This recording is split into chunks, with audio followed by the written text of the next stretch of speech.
You know, most people look through their wallets or their pocketbooks, and way down at the bottom, past their credit cards and the baby pictures and the green stamps, you can usually find a little old dog-eared piece of poetry of some kind. And I was cleaning out my wallet the other day, and I ran across a whole bunch of IOUs, some of them 30 years overdue. And the funny thing is that all these IOUs are owed to one person. And I just kind of thought that maybe now might be a pretty good time for an accounting. Mom, you listening? Oh, Mom, I owe you for so many things. A lot of different services. Like night watchman, for instance, for lying awake nights listening for coughs, cries, creaking floorboards, and me coming in too late. Oh, you had the eye of an eagle and the roar of a lion, but you always had a heart as big as a house. I owe you for services as a short order cook, chef, baker, for making sirloin out of hamburger, turkey out of tuna fish, and big old strapping boys out of leftovers. I owe you for cleaning services, for the daily scrubbing of face and ears, all work done by hand, and for the frequent dusting of a small boy's pants to try to make sure that he led a spotless life, and for washing and ironing that no laundry could ever do, for drying the tears of childhood, and for ironing out the problems of growing up. I owe you for services as a bodyguard, for protecting me from the terrors of thunderstorms and nightmares and too many green apples, and Lord knows I owe you for medical attention, for nursing me through measles, mumps, bruises, bumps, splinters, and spring fever. And let's not forget medical advice either. Oh no, important things like if you don't quit scratching at it, ain't never gonna get well. And if you cross your eyes, they're gonna stick like that.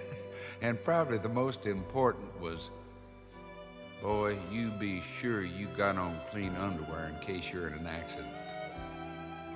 And I owe you for veterinarian service, for feeding every lost dog that I dragged home at the end of a rope, for healing the pains of puppy love.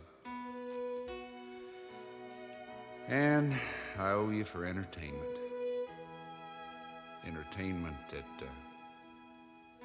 kept the household going through some pretty tough times. For wonderful productions at Christmas and 4th of July, birthdays. And for somehow making make-believe come true on a very limited budget. I owe you for construction work, for building kites and confidence and hopes and dreams, and somehow you made them all touch the sky. And for cementing together a family so that it would stand the worst kinds of shocks and blows, and for laying down a good, strong foundation to build a life on. I owe you for carrying charges, for carrying me on your books for the necessities of life, things that a growing boy just gotta have. Things like a pair of high-top boots with a little pocket on the side for a jackknife. And one thing, Mom, I will never, ever forget. When there were only 2 pieces of apple pie and 3 hungry people, I noticed that you were always the one that suddenly decided that you really weren't hungry anyhow. These are just a few of the things for which payment is long overdue. The person I owe him to worked very, very cheap. She managed simply by doing without a whole lot of things that she needed herself. My IOUs add up to much more than I could ever hope to repay. But you know, the nicest thing about it all is that I know that she'll mark the whole bill paid in full for just one kiss and 4 little words. Mom, I love you.